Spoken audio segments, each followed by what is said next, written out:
Hello and welcome to NPS Now, your source for news and information about Norfolk Public Schools. I'm your host, Karen Tanner, and with me today is one of our school board members, Mrs. Tanya Bhasin. Welcome to NPS Now. Hello, thank you for having me. Well, I'm glad to have you on the show. We've been trying to feature all of our board members. And so for you, how long have you been on the board and when does your term expire? I have been on the board about 7-8 months. My term expires in 2018. And I've seen you at a lot of board meetings and different committees and groups that we've brought together, focus groups with Norfolk schools. What inspired you to want to become on the school board? Well, I thought, given that we were embarking on a new search process for a new superintendent, last year 4 seats for school board were up, a time of potential change, and I thought that given my involvement on several of Norfolk Public Schools committees, that at least having someone with some background information, some knowledge of what some of the board discussions have been and what they were moving forward to do, I thought it would be good to have some level of consistency, and I thought trying to be on the school board would be a good step forward. So. Right, and you've been so active with us with a lot of the strategic planning and things that we've been doing. Right. So how has your perception changed from being on the outside? Now you're inside on the board. Has it changed, shifted, or has it remained the same about the work? Well, I knew the work related to the school board would be very time consuming.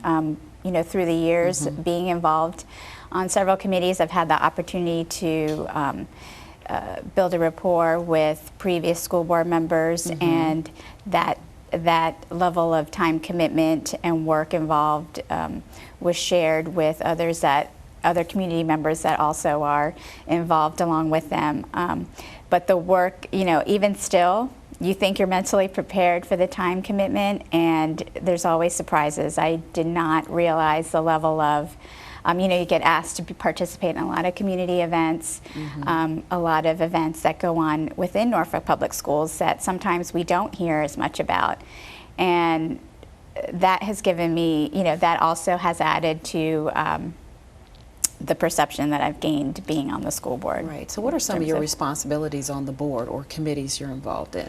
I am involved with the Gifted Education Advisory Committee, which I also had previously been an officer on. So I've continued my relationship with the Gifted Advisory Council in my role as a board member. So now I am the board liaison for that committee. I also was on the Positive Behavioral Intervention Systems Coordination Committee prior to being on the board, and I've continued serving on that committee as a board member as well. So that's 2 examples of ways that I feel that I've, you know, kind of kept things moving, but now have brought it to a new level with being able to bring the concerns and issues back to the school board. Where previously we've had, you know, the chair, the committee coordinator would then bring it to the school board without always having a school board member to bring that knowledge and discussion to the board. So, so now I've been able to continue my role, but in a different capacity. Right. So what surprised you the most about being a school board member? What surprised me the most is probably the complexity in the decision-making process. You know, even being involved on the committees, you realize that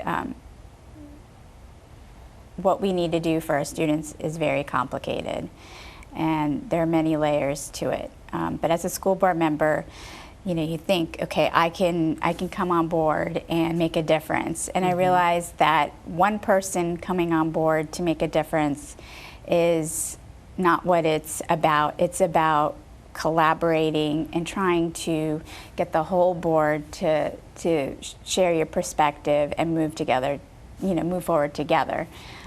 So that's probably been the more surprising and sometimes frustrating aspect of it. So, right. We'll segue into this. What do you think is one of the most hot button current issues that the school board is dealing with right now? Well, currently, as you know, we are knee deep in the budget discussions. And I think there are many issues that we have to tackle as it relates to the budget. But the budget, as you know, reflects what's going on in the school division. And I think in terms of teacher compensation is a big issue. And stemming from that is our morale in our district, not only among teachers, but among students and families, I think, as well. So that's a big hot button issue that we have to tackle. Mm-hmm. And you recently visited one of our schools, Taylor Elementary, to share some knowledge and some information with them. Tell me about that visit. Oh, that visit was great. It was a visit with Taylor Elementary Student Council Association, which was just recently started 2 years ago. As Denise Green became assistant principal, she brought her background of having started this in others, I believe at Bayview, and brought that to Taylor. And I think it's great. I talked to them about what it means to be a school board member, and for a lot of elementary students, they don't know what we do. And in fact, a lot of people in the community and families don't know what we do, right. What the role of a school board member is as compared to, a superintendent or to a city council leader, who was also there with me. We had Councilman Wynn there as well to talk about from his perspective at the council level. So we talked about our roles and some of the similarities and then some of the differences. So that was a great experience, and I particularly like the student involvement, taking the initiative to be involved in their own school, and then what it means to be involved in the community as well. And so we talked about that and the importance of advocacy for their needs. And we want people to know that you have office hours. Yes. Tell us about that real quick. Well, when I got on the school board, I made a commitment that I wanted to regain the trust in the community, that I wanted our school division to regain that trust in the community, and I wanted our school board to be more accessible to families and students so that they could share their concerns and ideas with school board members.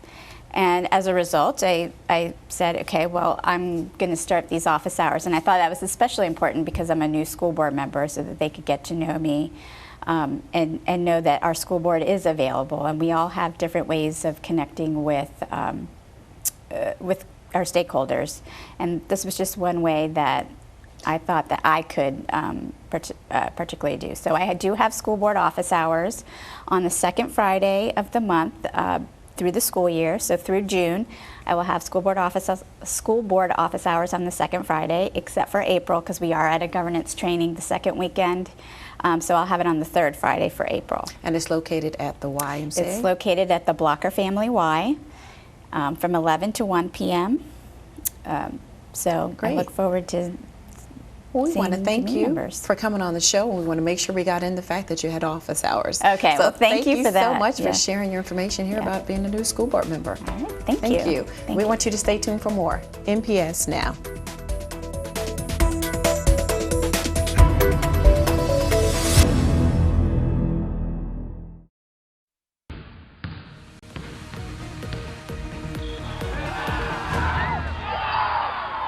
Welcome back to NPS Now. I'm Steve Setmiller, Senior Coordinator of Athletics. Today we have Kenny Brown, Head Basketball Coach at Lake Taylor High School. Welcome. Thank you, Steve. And he has brought up his point guard, Gabe Miller, from Lake Taylor High School. Welcome, Gabe. Thank you. All right, Coach, we're going to get right into it. Had a great season. Let's talk a little bit about that season. 24-5, you had a 14-game win streak. You got all the way to the state finals. So talk about the season a little bit. Well, I thought the season was very special. I thought the kids committed in the off season from day one, and what made the season special was their closeness. It was family oriented. The kids did everything together. They went to the movies. They just did everything together. It was no separation. So to have a close group like that, it was easy for us to buy into what we was trying to sell the kids. It was easy for us to buy into it because they were so close. They sacrificed at the beginning of the season, all individual accomplishments that they wanted, they sacrificed it. So it was a great, great season. Okay. Gabe, expand a little bit about that. I mean, you're the team. I mean, how was that? We just got a great group of guys. Like over the summer, like you said, we were all together. We did everything together, movies, we spent night at each other's houses. I mean, we just like brothers. Yeah, We were and so I mean, close. that unity was seen. So, Coach, we talked about getting to that state title game. You got to the state title game. Let's talk a little bit about that from the beginning to the end. So, everybody wants to know about the jerseys. So, Correct. Talk about the jerseys Yes. first. With the jerseys, it was just an oversight. It was an oversight where, we were under the impression that we were the #1 seed out of the East, and by them coming out of the West as the #4 seed, we were just under the impression that we were the higher seed. So we wore our home uniforms. And I spoke to a lot of people after the game, and their comments were, most teams that play, they carry both sets. That's in the AAU setting because you play so many games back to back. But it was just an oversight. I don't think it had any effect on the game. I commend the young guys that we had to play in a first ever state championship in the school history, that to have to play with somebody else's uniforms on. But we can't miss Dr. I don't want to get it wrong, but I think it's Dr. McNeil. Whoever the director is at Maggie Walker, I made sure that I sent a very special email to that person thanking them for allowing us to use the jerseys. So it was just an oversight. Right. It was an oversight. All right, enough about the jerseys. Thank you. You played the game. So let's talk about the game. You guys came out and you performed. And Gabe, you had a great game. So let's talk about the game from the start to that end. Well, I think it was a lot of adrenaline that was flowing through the guys. They came out with a lot of adrenaline, and I thought Monacan matched us. They played well, but at one stretch, I think we were up 9 or 10, and we just saw that the momentum was going our way. So we wanted to increase the pressure and try to get a bigger cushion. Monacan responded with some big shots. We thought they went off the dribble. We thought the Peterson kid hit a couple shots in the post. What kind of like slowed us down was when we got 2 traveling calls back to back, our kids started being hesitant.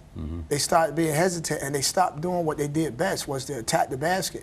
And then when we got the 3rd traveling call in succession, they were second-guessing themselves on looking to score.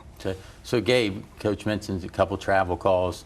As a point guard, did you sense that your team was, the momentum was changing and just the demeanor of your team? Yeah, I saw it like in everyone's faces. They were hesitant to go. They didn't want to score. It might have looked like we were trying to hold the ball. We weren't. We just were so hesitant on what we wanted to do because of the refs' calls. Like one call, Travius Smith went to the basket. He was in the 2nd step and got hit. They called the foul on the floor, and it just we didn't know what to do. All right. Well, unfortunately, it was a loss. The great thing is you were in that game. The great thing is that Norfolk Public Schools has been in that game the last 2 years. We've come up short, so we got to get to Richmond and beat a Richmond team in the coming years. So, Coach, talk a little bit about when did you know that this team could get to that level?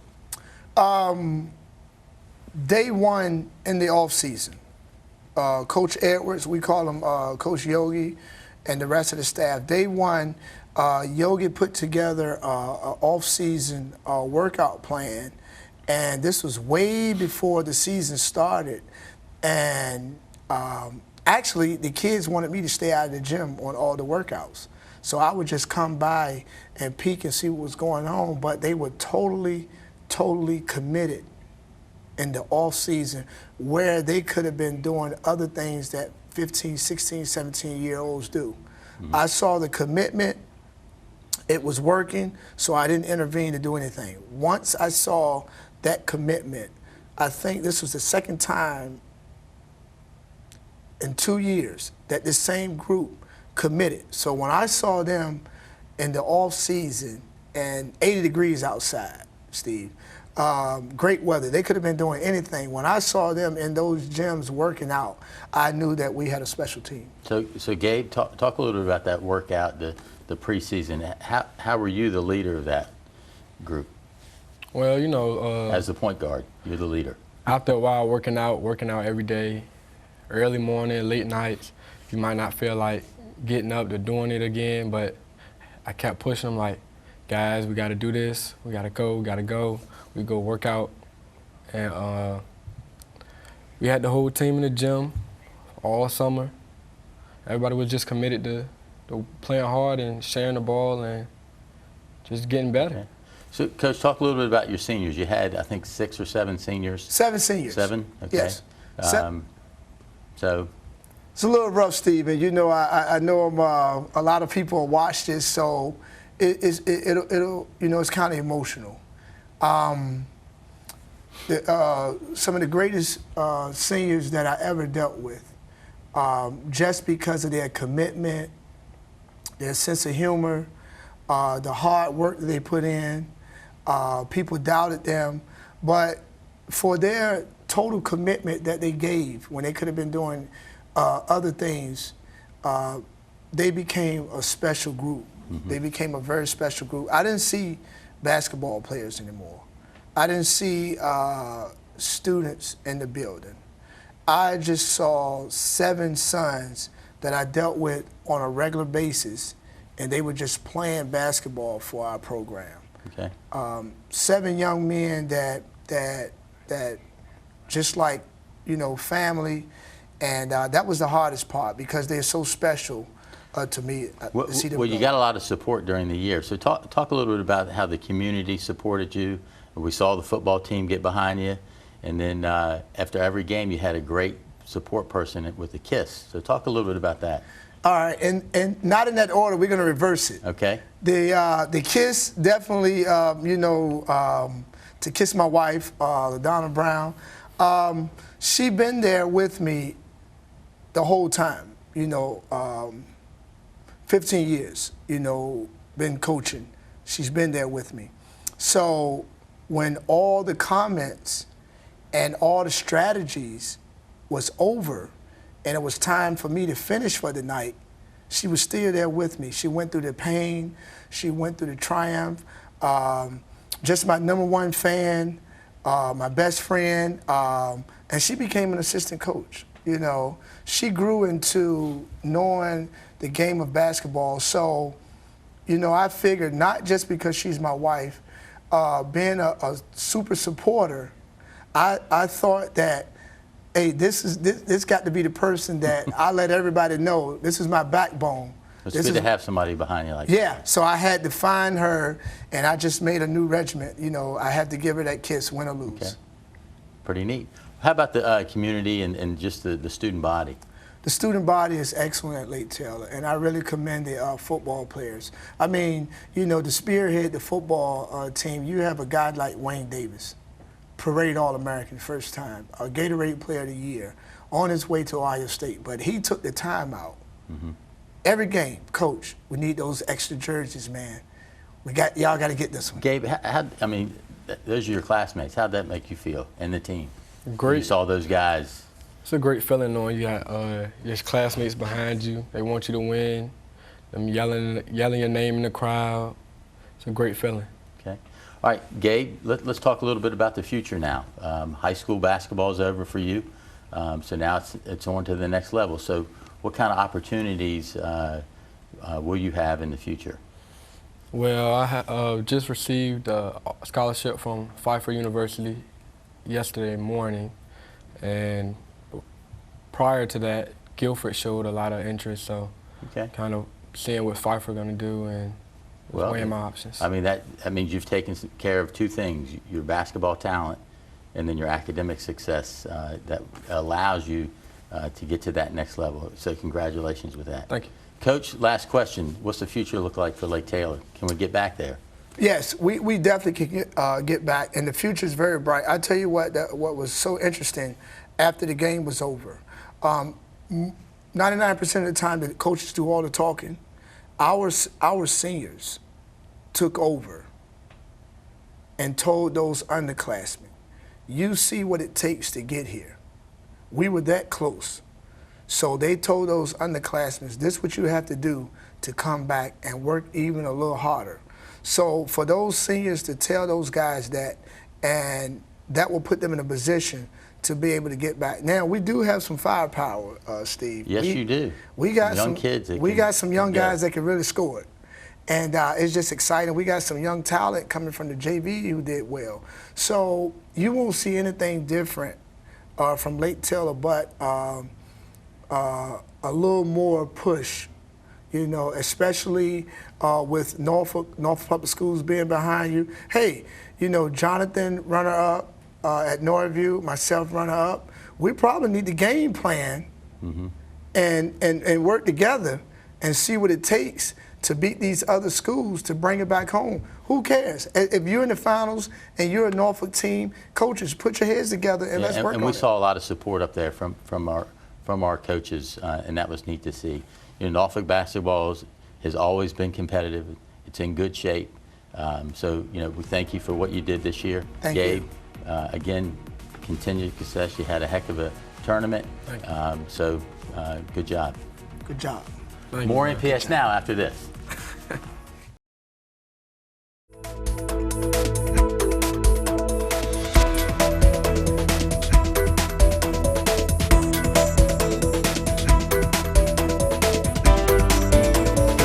Welcome back to NPS Now. With me today is Danielle Roby, Senior Coordinator for Music Education. It's always great to have you on the show, so thanks for coming on today for the month of March. Thank you. Thank you for having me. And we recognize the month of March as Music and Arts, what is it, Music and Arts? Music in our schools month and There you arts go. in our schools month. I just wanted you to say yes. it. There you go. Thank you very much. So for the music side of the house, what are we doing this month to celebrate? Well, we have lots of music advocacy programs going on in elementary schools. Some are actually doing things called informances, where they invite parents to participate in a mock music class so that they can experience what the children do in the instructional day, and that's gone over real well. And our secondary schools are participating in the Virginia Music Educators Assessments. So these are performance assessments, so our students are taking the stage in front of a panel of judges.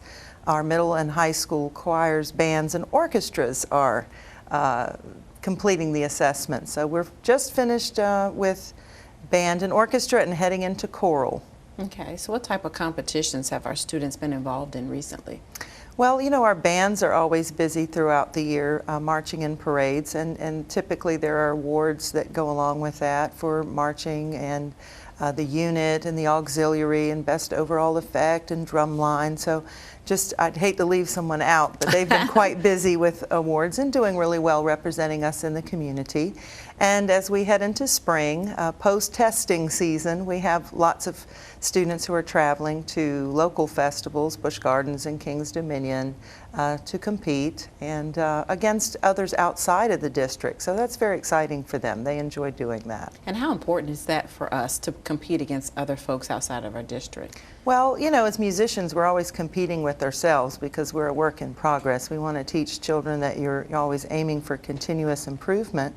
But for them, it gives them a chance to work toward a goal and receive feedback. I think that's the most important part of singing in front of a panel of judges, is that you get feedback outside of what your conductor shares with you. And most times it reaffirms what the director has been telling them all along. So it's very empowering when you've been working hard with your students to have someone reiterate what you've been doing the entire time. And we tend to fare well. We've had some really positive feedback, excellent and superior ratings. So the teachers are doing a fine job. We're very, very proud of them. And we're proud of you too, because you just recently won a couple of awards. Tell us a little bit about those. Well, I was very honored by the Virginia Music Educators Association. They selected me as Administrator of the Year, and this is an award that they give in addition to the music educator. And for us that work in this capacity, we're very much behind the scenes most of the time. We do maintain a public presence, but the work that we do is to support students and teachers in the classroom. And I guess they felt that it was, time to recognize what we're doing here in Norfolk. Great. And so I accept that on behalf of our teaching staff and the administration here, because we do support music education in a very powerful way and engage with our community partners on a scale that I think is pretty exemplary.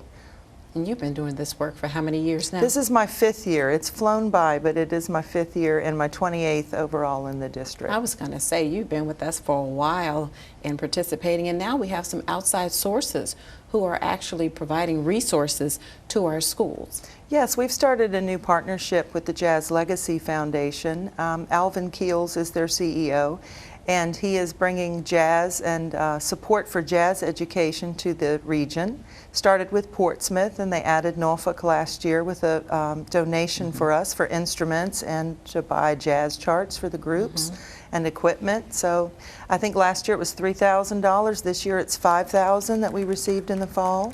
And so those efforts will go toward our jazz band and buying things for the kids. So we're always grateful when we have outside support. Yeah, one of our board members is a great supporter of the music and the arts. Tell me about his experiences. Yes, Reverend Haywood, I think, picked up his clarinet again, and we want to take some part in that, inspiring him to do that. Because music is a lifelong avocation, and it can bring you enjoyment for a lifetime. Not necessarily as a professional musician, but we're very pleased that he's picked up the clarinet again, and he's playing, I think, in the Metro Band and with some of our music teachers, and he's actually been sitting in with the jazz band, our all-city jazz band led by Steve Daly. He sat in for rehearsals and got some feedback from students, and he'd probably be pleased to tell you all about that. But it's always great when we have people who can experience our students firsthand and what they do in the rehearsal especially, because that's really the meat of our work. Right. So what do you think is important on the elementary, middle, and high school level to expose students to the music? Well, I think music is an innate means of expression for everyone. And so when students have that as part of their curriculum, it allows them to think in diverse ways and approach problems from different aspects. And, when we're looking at problem solving, on a larger scale, people like musicians and visual artists tend to have a unique perspective simply because of that background. And I think music in and of itself is important. So it's a core subject now in the Every Student Succeeds Act. And so it will be emphasized even more. So when do we begin to expose them on the elementary level? Well, we have kindergarten through 4th grade. They receive music every week. Just like they do visual art and physical education. So they receive a music class every week with their elementary music teacher. And then in 5th grade, they have to choose between chorus and strings.